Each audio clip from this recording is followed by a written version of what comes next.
lead multiplayer designer. Everyone knows Robert. I'm Robert Bowling. I'm the community manager. So I'm sure you guys are anxious to get in there and start playing.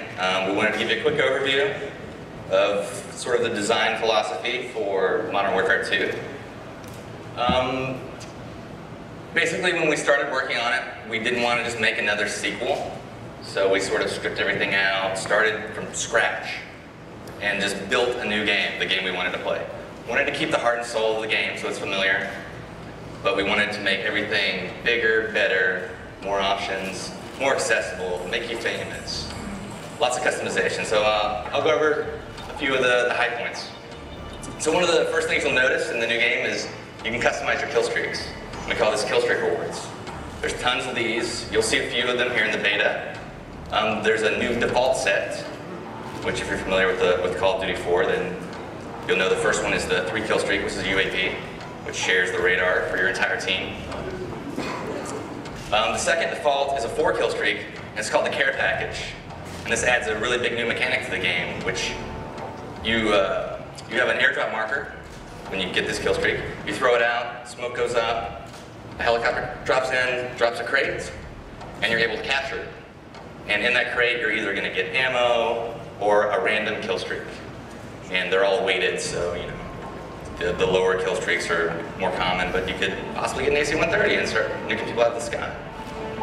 And then the 5th kill streak is the Predator missile. And that is basically a remote control missile that you control. You open up your laptop, you're on the ground, you got a few seconds to see the bad guys and blow them up. So there's a lot of different ways to play. And a lot of these are unlockable. You get to choose the order you unlock them, which is a new mechanic as well. And there's more than you'll see tonight, but some good stuff. Another new thing that we added was the call sign. You might have seen this in some of the videos that we released.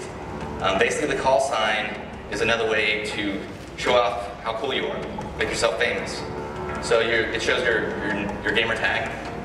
You have an emblem, which is the symbol that you unlock, and you have a title, which is an image with some words. So basically, the way you play is the more things you do, the more of these you're going to unlock for that thing. So if you get really big into the riot shields, you're going to unlock a lot of riot shield emblems and a lot of riot shield titles. And you'll unlock some tonight, and you'll see what it's all about, and it's a cool way to, sort of personalize the game for yourself. And when you do something cool in-game, these call signs pop out for everyone in the game, so they know.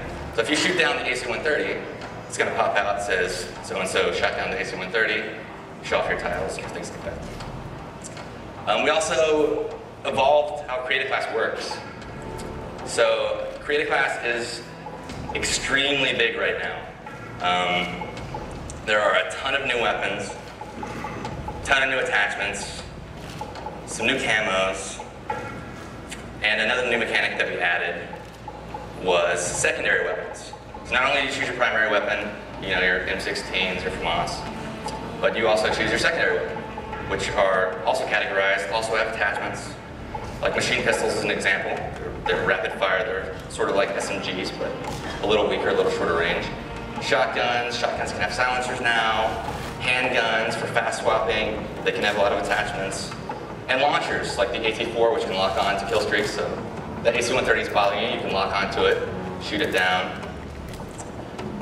Another mechanic that we added was equipment. So on your right bumper, you may remember that you had a frag grenade. Well, now you can swap that out and decide what you want in its place.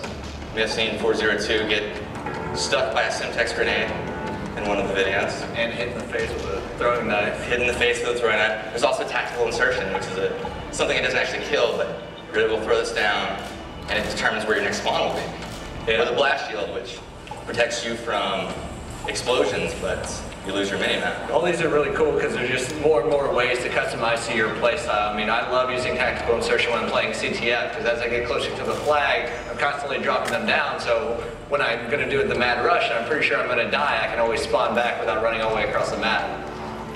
Same with the kill streaks. I use them. I'll typically have a loadout that is per game type. So just like in my CTF class, I'll have tactical insertion in my equipment slot. I will also customize my kill streaks around that because I want something that's fast and effective if I'm playing an objective game type, or if I'm playing something like TDM and it's all about kills, and I want something that's user control that I can get up there and be in control of. Right. And another good thing to note about all this stuff is we have two basic philosophies that we incorporate into everything we're adding into the game. So we have to make sure it's fun, which is obvious, and we also make sure that it's balanced, and there are counters to it, and there are ways that this isn't the thing that's going to break the game. So if you see that guy that's using a tactical insertion, you're actually able to go up and break it, you can shoot it, you can make it blow up, or you can wait behind it, wait for the guy to spawn, and then shoot him in the back. And there's all these different balances that you'll see when you play the game. Like, try out the riot shield when you're next door playing, and you'll see that you can't shoot when you have the riot shield out. It's slow to swap, but block bullets, so it's really cool. There's a lot of new perks. Perks can upgrade now. The more you use the perks, much like the weapons last game, they upgrade. So you can take your hard line, which is get a kill streak for one less kill, but you're giving up your stopping power. And you can make your death streaks winless. So, for example, a death streak is also a new concept that you choose per class. Copycat is a good example. So basically, once you've died 4 times in a row, you might be a little bummed, you might be having a bad go, but you get your copycat and you're able to steal the guy that killed you's class during his kill cam. So you can say, this guy just keeps killing me, so annoying, I'm gonna steal his stuff and get a preview of things you'll unlock later. So that's a little bit of create a class, and you can name them, of course, just fine.